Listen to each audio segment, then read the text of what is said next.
الحمد لله نحمده ونستعينه ونستغفره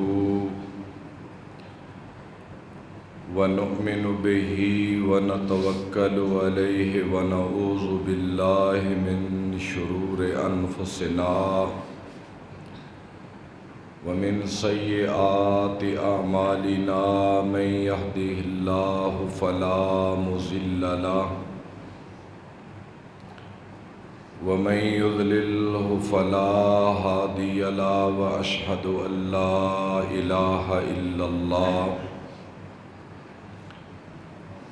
وأشهد أن محمدًا عبده ورسوله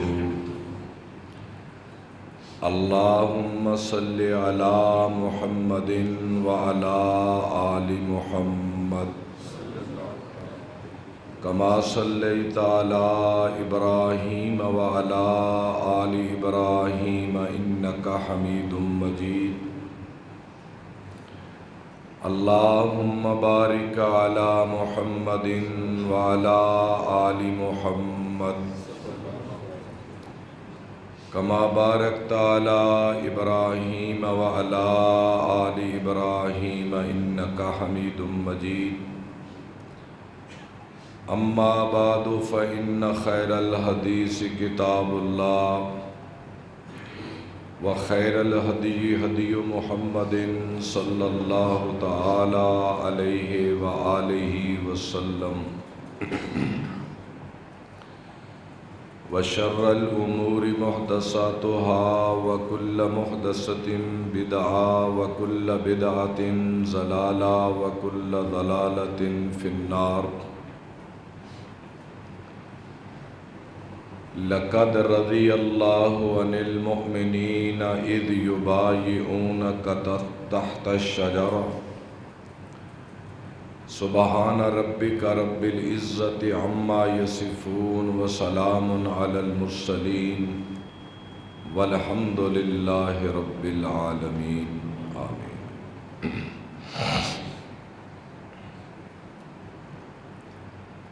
اللہ کی ذات ان مومنوں سے راضی ہو گئی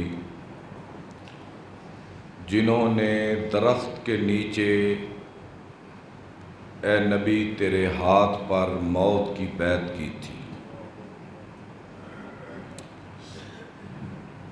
اللہ رب العالمین کی تعریف و توصیف اور نبی پاک صلی اللہ تعالی علیہ تحیۃ والسلام کی مبارک ذات پر درود و سلام کے بعد حضرات و حاضرین، ماہ رواں ذی الحج کا مبارک مہینہ رواں دواں ہے۔ آج 12 ذی الحج ہے۔ 10 ذی الحج کو عید الاضحیٰ کا مبارک موقع تھا۔ اس ماہ میں حجاج کرام نے حج کا فریضہ ادا کیا، قربانی کی سنت ادا کی، اور اسی ماہ کی 18 تاریخ کو 35 ہجری میں جمعۃ المبارک کے دن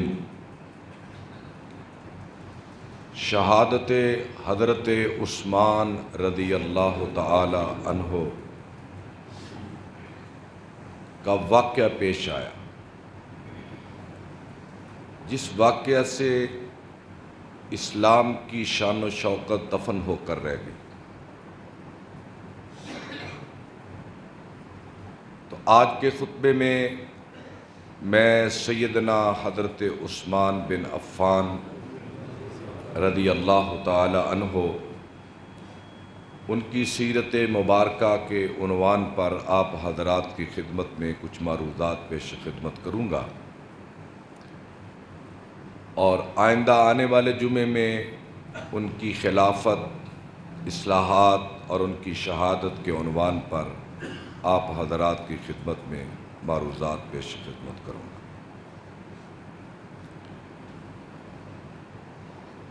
صحابہ کرام رضوان اللہ علیہم اجمعین اس امت کے محسن ہیں۔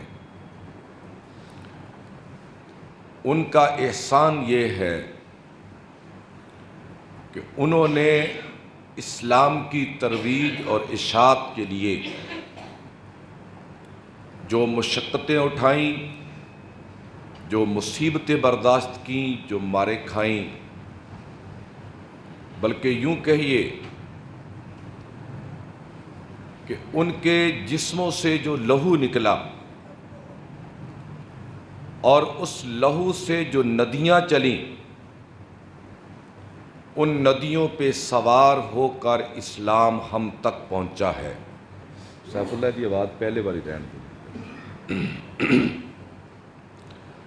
یا یوں کہیے کہ اسلام صحابہ کے لاشوں پہ سوار ہو کر آج ہم تک پہنچا ہے۔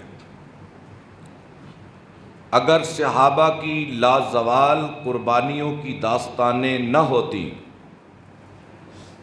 تو آج یہ مسجدیں، یہ منبر، یہ محراب، یہ گنبد اور مینار، یہاں سے ایک اللہ کی آوازیں نہ اٹھتی۔ عرب سے لے کر عجم تک، افریقہ کے صحراؤں تک اور یورپ کے سینوں تک صحابہ کرام اور ان کی اولادوں کا لہو ان علاقوں میں بہا ہے، جس کے نور سے توحید کی شمع روشن ہوئی ہے اور ایک اللہ کی پہچان اور تعارف ہم تک پہنچا ہے۔ تو اس لیے وہ ہمارے محسن ہیں، اور محسنوں کی قدر کرنا یہ اعلیٰ لوگوں کا کام ہوتا ہے، اور جو محسنوں کو بھلا دیتے ہیں، ان کی قدر نہیں کرتے، اللہ ان کو دنیا میں بے حیثیت کر کے رکھ دیتا ہے۔ بلکہ یوں کہو کہ اچھی اولاد اور حلالی اولاد وہی ہوتی ہے جو اپنے والدین کا احترام بھی کرے اور ان کے احسانات کو یاد بھی رکھے۔ صحابہ کرام ہمارے والدین کی مانند ہیں۔ انہوں نے راہ ہدایت دکھانے کے لیے وہ دکھ ہمارے لیے اٹھائے ہیں کہ اگر اس کی تاریخ پڑھی جائے تو رونگٹے کھڑے ہو جاتے ہیں، اور آج ہم یہ سوچنے پر مجبور ہو جاتے ہیں کہ الہی وہ کیسے لوگ تھے، ان کے سینوں میں بھی ہماری طرح دل دھڑکتے تھے، ان کے دماغوں میں بھی ہماری طرح خواہشات تھیں، ان کے بھی بیوی بچے تھے، اور انہیں بھی وطن سے محبت تھی، ان کے دماغوں میں بھی تاج محل آباد تھے۔ یہ الگ بات ہے کہ وہ تعمیر ہوئے یا نہ ہوئے اور اللہ کی جنتوں میں پہنچ گئے۔ اتنے عظیم لوگ کہ جن کی عظمت کی گواہی اللہ کی ذات اپنی کتاب حمید میں دے، ان کے اگر تذکرے نہ کیے جائیں تو اس سے بڑی بے انصافی اور کوئی نہیں۔ تو میں اس نسبت سے آج سیدنا عثمان بن عفان رضی اللہ تعالی عنہ کا تذکرہ آپ حضرات کی خدمت میں بڑی محبت سے کروں گا۔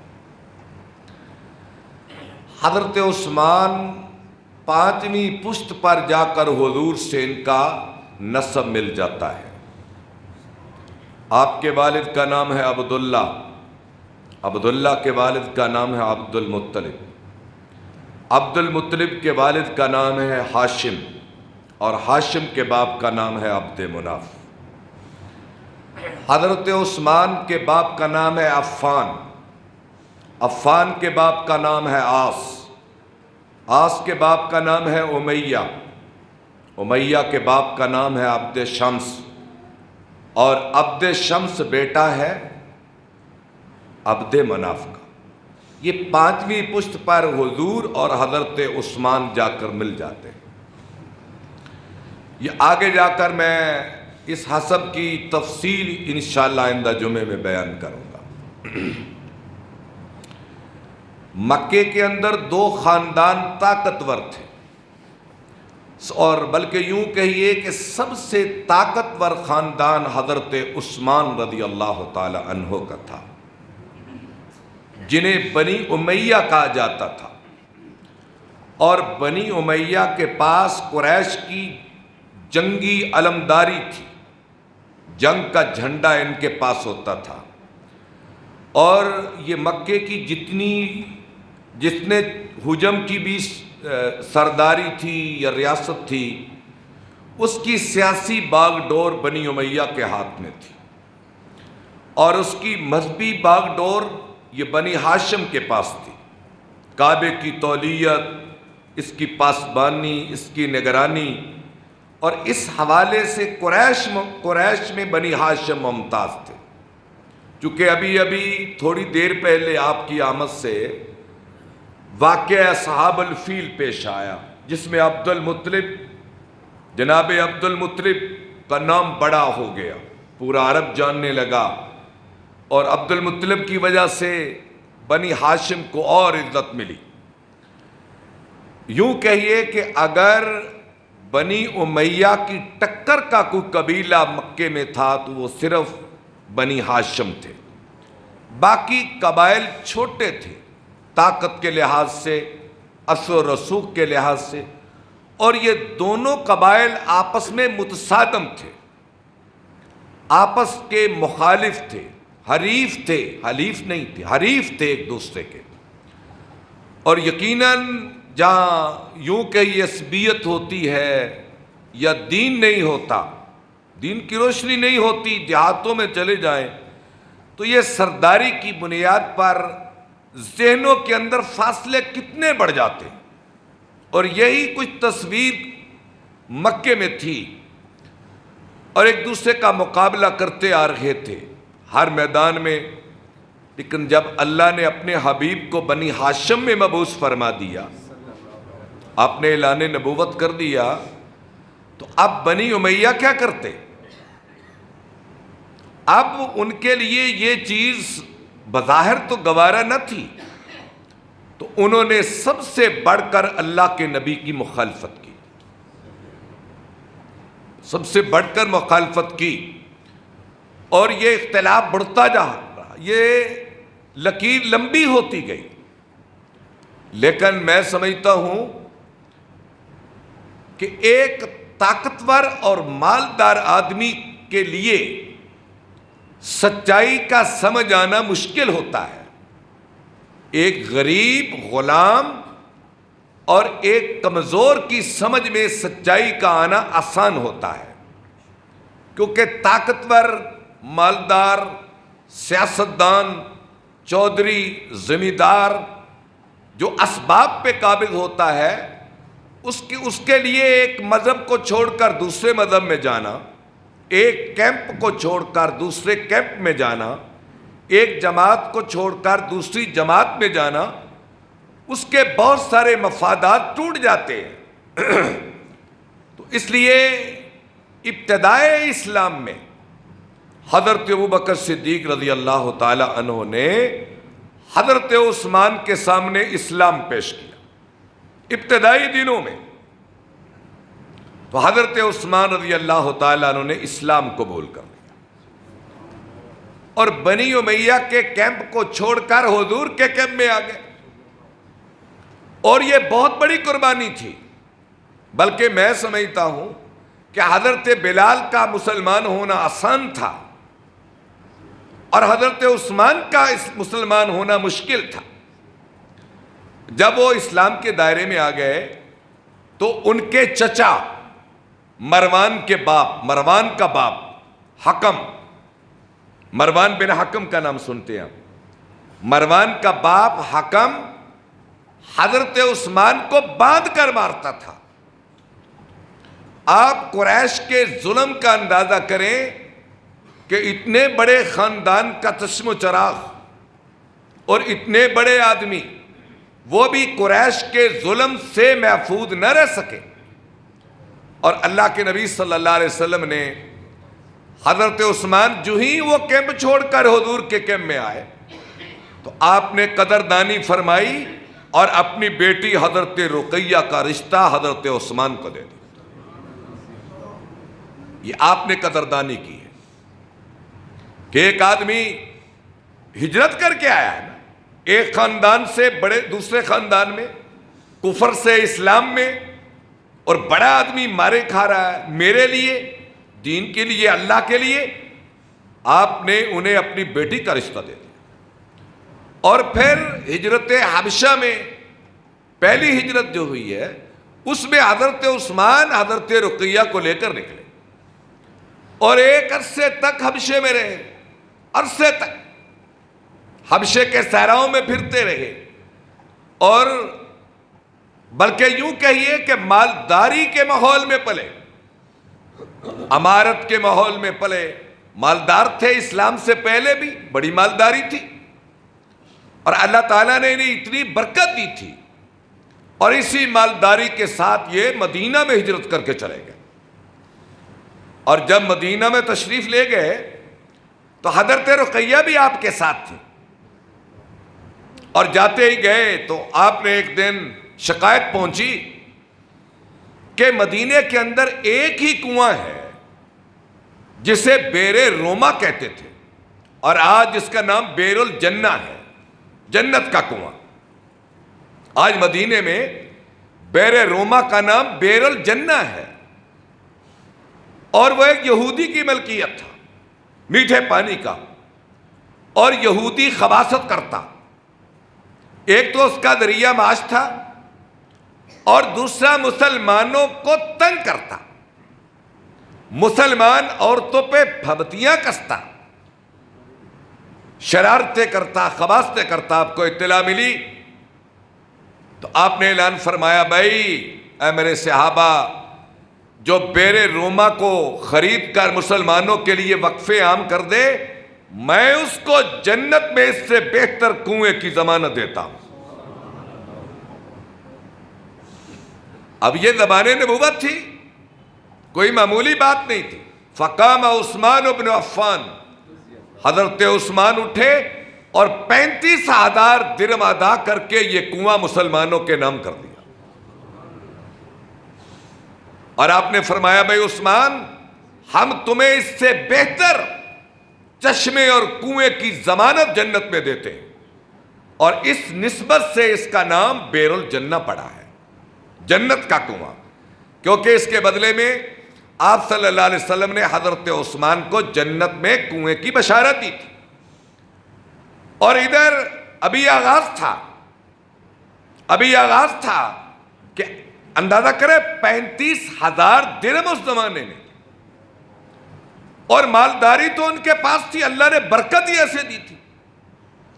اور عربی زبان میں غنی کہتے ہی مالدار کو ہے، سخی کو نہیں کہتے۔ عربی میں سخی سخی ہے، اس کے لیے لفظ سخی ہے، اور چونکہ غنی مالدار تھے اس لیے ان کا نام غنی پڑا۔ اور ایک کمال بات میں آپ کی خدمت میں عرض کروں کہ مالداری جو ہوتی ہے نا، مالداری یہ فتنوں سمیت آتی ہے۔ دولت کبھی تنہا کسی کے پاس نہیں آئی، جب دولت آتی ہے تو فتنے ساتھ لے کے آتی ہے، اور دولت کی خرابیاں ہیں، خرابیاں۔ اسی لیے آقا انعامدار نے دعا کی تھی، اللہم اجعل رزق آل محمد قوتا، اے اللہ محمد کا اور اس کی آل کا رزق ناپ تول کے دینا۔ ناپ تول کے آپ نے دعا کی ہے اپنے لیے، اہل بیت کے لیے۔ لیکن حضرت عثمان رضی اللہ تعالیٰ عنہ مالداری کے باوجود کفر میں بھی اور اسلام میں بھی آپ کا دامن مالداری کی ہر خرابی سے اللہ نے پاک رکھا ہے۔ آپ نے وہ شہادت کے وقت اپنے محل میں کھڑے ہو کر ایک آواز دی تھی، اے باغیو تم مجھے کیوں قتل کرتے ہو؟ قتل تو آدمی قتل کے بدلے قتل کرتا ہے، میں نے کسی کو قتل نہیں کیا، اور قتل تو مرتد کو کیا جاتا ہے، میں کلمہ گو ہوں، اور قتل تو بدکار کو کیا جاتا ہے، مجھے اللہ کی قسم نہ بدکاری میں نے زمانہ جاہلیت میں کی تھی نہ زمانہ اسلام میں کی ہے،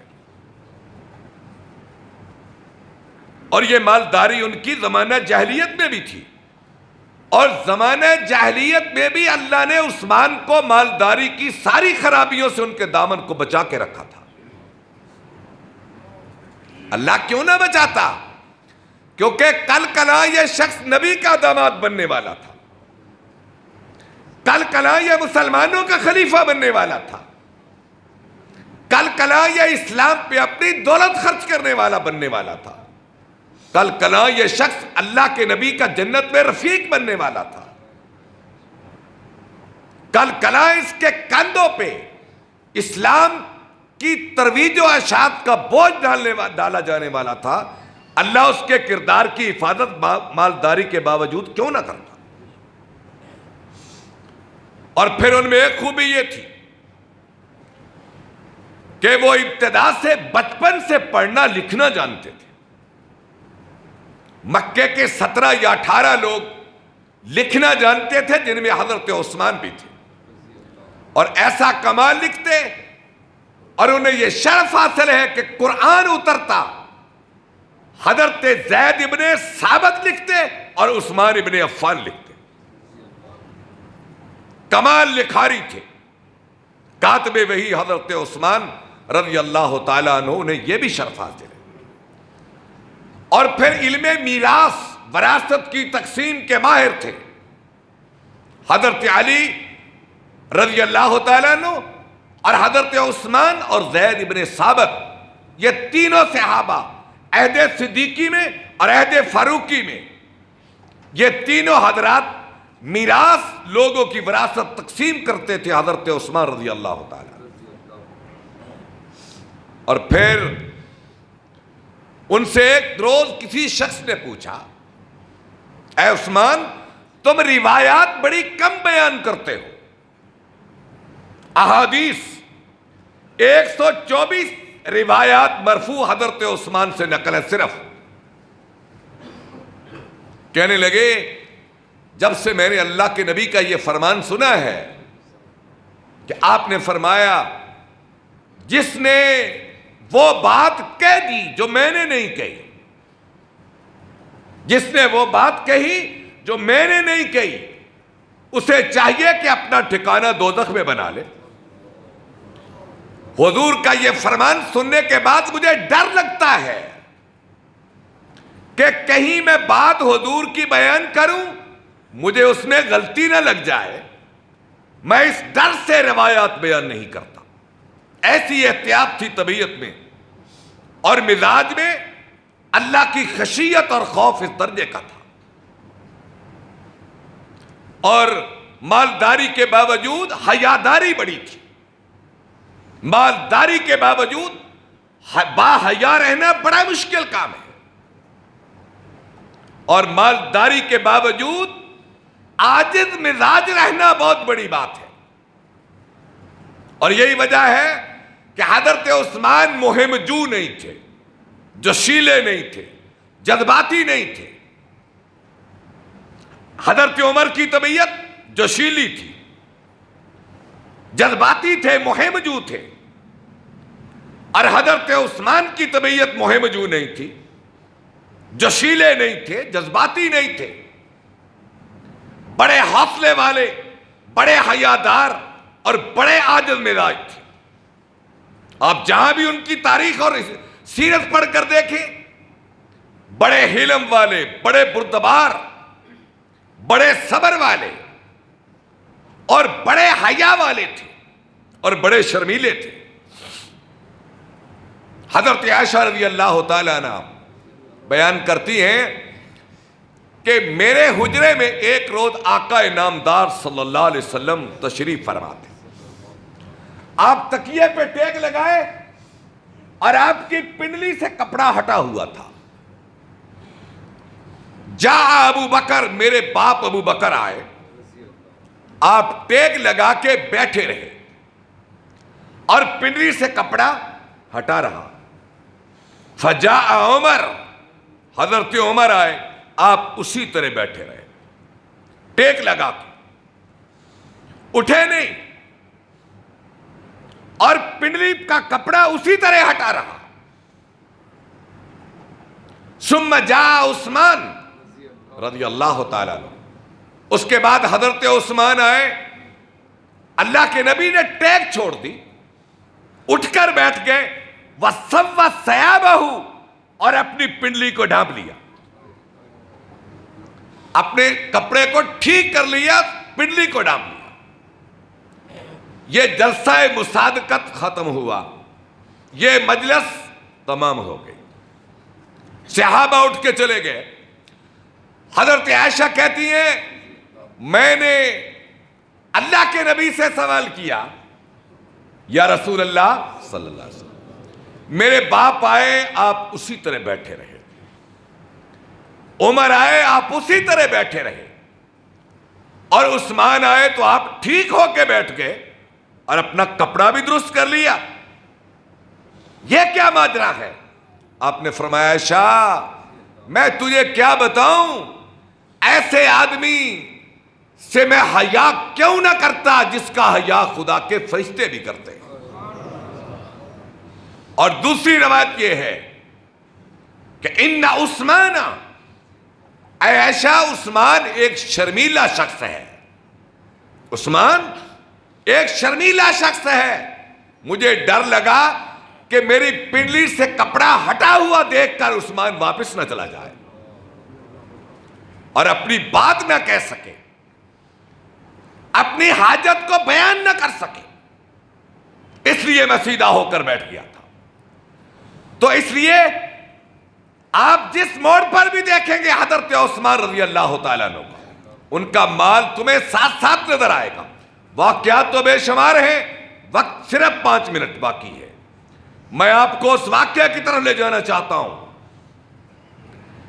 کہ جنگ تبوک کی تیاری کا موقع, قحط سالی کا موسم, پکے ہوئے پھل, اترنے والی کھجوریں, اور مدینے میں قحط کا سامان, اور اعلان جنگ کر دی آپ نے کہ رومیوں سے لڑنے کے لیے نکلو. یا خیل اللہ ارکبو, اے اللہ کے شاہ سوارو نکل آؤ, دشمن طاقتور ہے, سفر بڑا لمبا ہے, راستے سنگلاخ ہیں, وادی پہ وادی ہے, پہاڑی راستے ہیں, اور اعلان عام کر دیا. اور آپ نے مسجد میں کھڑے ہو کر چندے کا اعلان کیا, کھل کر اعلان کیا. اور اس سے پہلے آپ نے یہ ماحول پہلے کبھی پیدا نہ کیا تھا. آپ نے کہا لاؤ بھائی چندہ, لاؤ صحابہ آگے بڑھو, آپ نے ترغیب دی. اور سورہ توبہ اس پر پوری اتری ہے, اس واقعہ پر. آپ نے اعلان فرمایا عبد الرحمن ابن عوف آئے, بڑا مال لے کر آئے. حضرت عمر آئے, گھر کا آدھا مال لے کر آئے. ابو بکر صدیق آئے, اپنے گھر کا سارا سامان لے کر آئے. جہاں اقبال بولا ہے پروانے کو چراغ ہے, بلبل کو پھول بس, صدیق کے لیے ہے خدا کا رسول بس. یہاں اقبال بولا ہے یا رسول اللہ میرے گھر میں جو کوئی تھا میں لے کے آ گیا ہوں. اللہ رسول کی محبت کو گھر میں چھوڑ آیا, ایک درم اپنے گھر میں نہیں چھوڑا. سخاوت کی ایسی داستانیں صحابہ نے لکھی.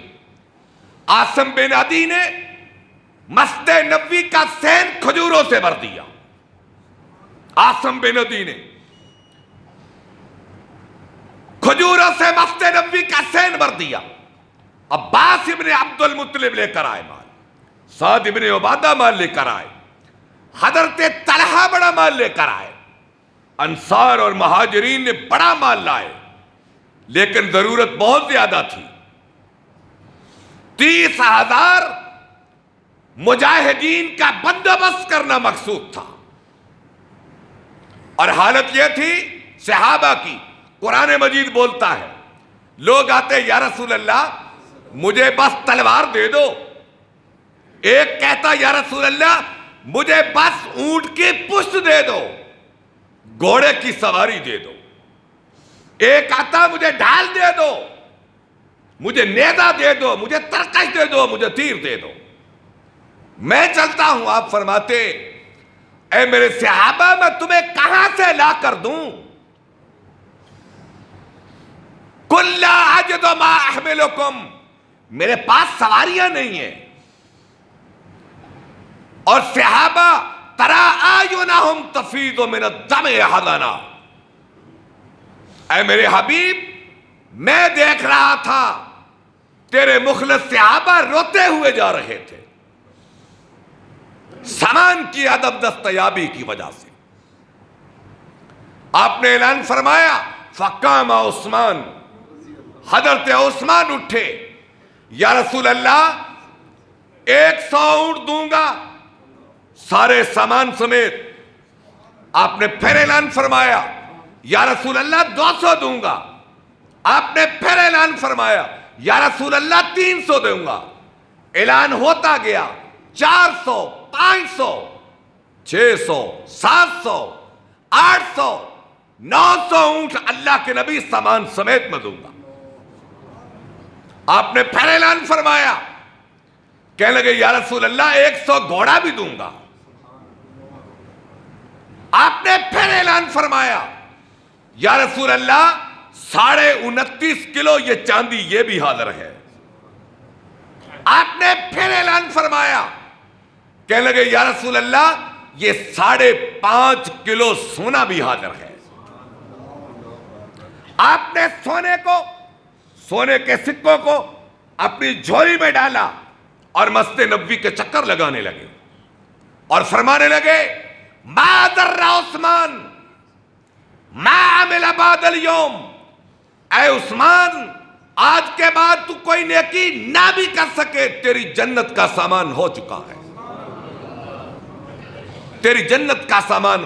میں جمعے سے پہلے یہ تیاری کر رہا تھا، پڑھ رہا تھا، تو میں نے قیمتیں نکالی ہیں۔ 5.5 کلو سونا یہ 472 تولے بنتا ہے، حساب نکال لیں۔ 472 تولے، 1 کلو میں 84 تولے ہوتے ہیں۔ 472 تولے کا مطلب ہے 4.25 کروڑ روپیہ۔ صرف جو سونا لے کر آئے وہ 4.25 کروڑ کا تھا، اور جو چاندی میں نے اس کی مالیت نکالی 40 لاکھ روپے کی بنتی ہے۔ اور 900 اونٹ آپ نے قربانی پہ لیے ہیں، کم از کم 1.5 لاکھ کا اونٹ بنتا ہے، کم از کم، کیوں نہیں چچا صاحب، کم از کم۔ اور اگر 2 لاکھ پہ لے جائیں تو کوئی حرج کی بات نہیں ہے۔ اور 900 اونٹ 18 کروڑ کا بنتا ہے، اس کا سامان اکٹھا کر لو تو یہ 20 کروڑ بنتا ہے۔ 20 کروڑ کے اونٹ، 5 کروڑ کا سونا، یہ 25 کروڑ۔ اور 100 اونٹ گھوڑا اگر 1 لاکھ کا بھی لگائے تو کروڑ تو یہ بھی بنتا ہے۔ چاندی کا بھی جمع کر لو تو میں اندازہ لگا رہا تھا یہ 25 سے 30 کروڑ مالیت حضرت عثمان نے جنگ تبوک کے دن اللہ کے نبی کے قدموں پہ نشاور کی ہے۔ اس زمانے میں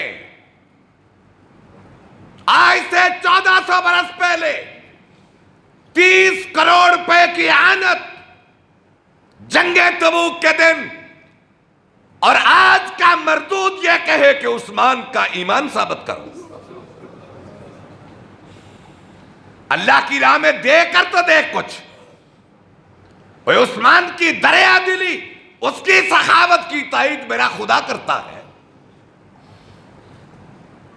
یہ کروڑوں روپے اللہ کی راہ میں دینے اور ریاکاری کے لیے بھی ایک حد ہوتی ہے۔ کروڑوں ریاکاری کے لیے نہیں ہوتے۔ حیدری فقر ہے نئے دولت عثمانی۔ تمہیں کیا نسبت ہے اپنے اسلاف سے، وہ زمانے میں معزز تھے مسلمان ہو کر، اور تم خار ہوئے تارک قرآن ہو کر۔ تو اس لیے دولت سے بھی جنت خریدی جا سکتی ہے، لہو سے بھی جنت خریدی جا سکتی ہے، ہجرتوں سے بھی جنت خریدی جا سکتی ہے، مشقتوں سے بھی جنت خریدی جا سکتی ہے، تو حضرت عثمان نے دولت سے جنت خریدی ہے۔ آج بھی جس کا عمل بے غرض، اس کی جزا کچھ اور ہے، حور و خیام سے گزر، بادہ و جام سے گزر۔ وآخر دعوانا ان الحمدللہ۔